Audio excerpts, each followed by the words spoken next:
c'est vrai que moi j'ai mes premiers frissons en tant qu'exploitante de salle liés à la diffusion de ce film, parce que c'est un film qui a beaucoup marché. On avait des files d'attente à n'en plus terminer sur le parvis du cinéma. Pontoise Radio, l'agenda. De la nostalgie et des nouveautés cette semaine au cinéma Espace Méliès. Bonjour Aurore. Bonjour Jean-Pierre. Commençons par une nouveauté, même si c'est un petit peu nostalgique, c'est le nouveau SOS Fantôme. Oui, donc là, un nouveau SOS Fantôme ressort au cinéma. Donc c'est la saga Ghostbusters qui compte pour l'instant 4 opus. Donc là, celui-là, c'est le 5e. Donc un qui est sorti en 84, un autre en 89, un en 2016. Enfin, c'était un reboot au féminin.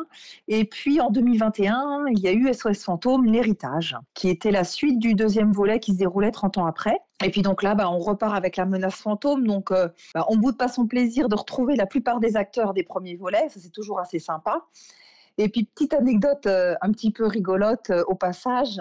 Le grand changement dans ce nouveau volet, c'est que les tenues leur vont. C'est-à-dire qu'ils ont tous des combinaisons faites sur mesure. Mais sinon, c'est toujours le même design qu'en 84. Attention, ne nous y méprenons pas. Il aura fallu 30 ans pour avoir les bonnes tenues.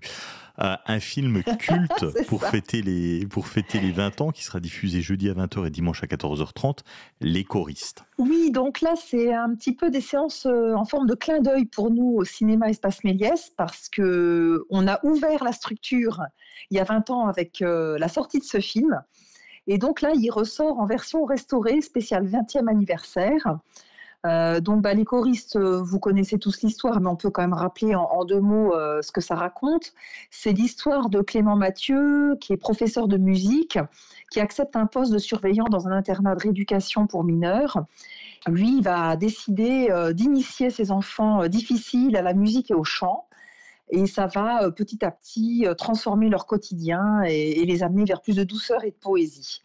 Donc toujours autant d'émotions, même 20 ans après, quoi. C'est devenu un classique. Le film qui avait été l'un des premiers diffusés au moment de l'ouverture du cinéma Méliès, il y a un petit peu de nostalgie, de souvenirs par rapport à ça?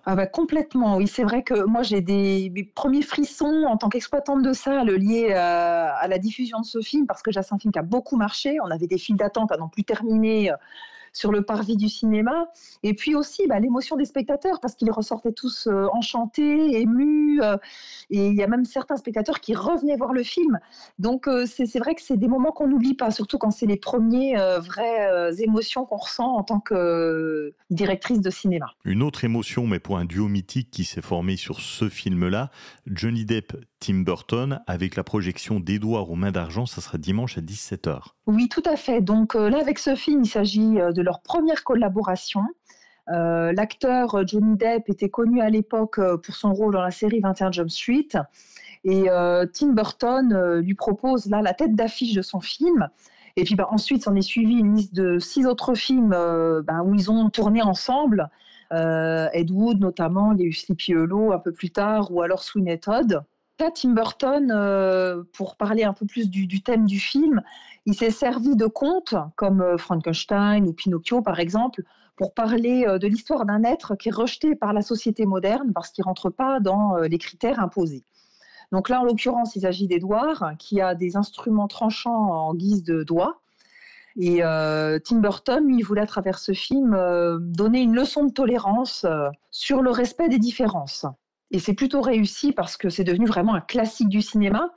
Donc nous, on propose au tout public parce qu'il est proposé dans le cadre scolaire. Donc c'est l'occasion de le revoir sur grand écran. Édouard aux mains d'argent, Les Choristes ou encore SOS Fantôme, vous retrouvez la programmation complète sur l'application mobile Cinéma Espace Méliès ou encore sur la page Facebook du cinéma. Merci d'avoir été avec nous, Aurore. Merci, à bientôt. C'était l'agenda Pontoise Radio. Pour tout savoir sur les sorties à faire dans les Vosges saunoises, suivez-nous sur nos réseaux sociaux Pontoise Radio.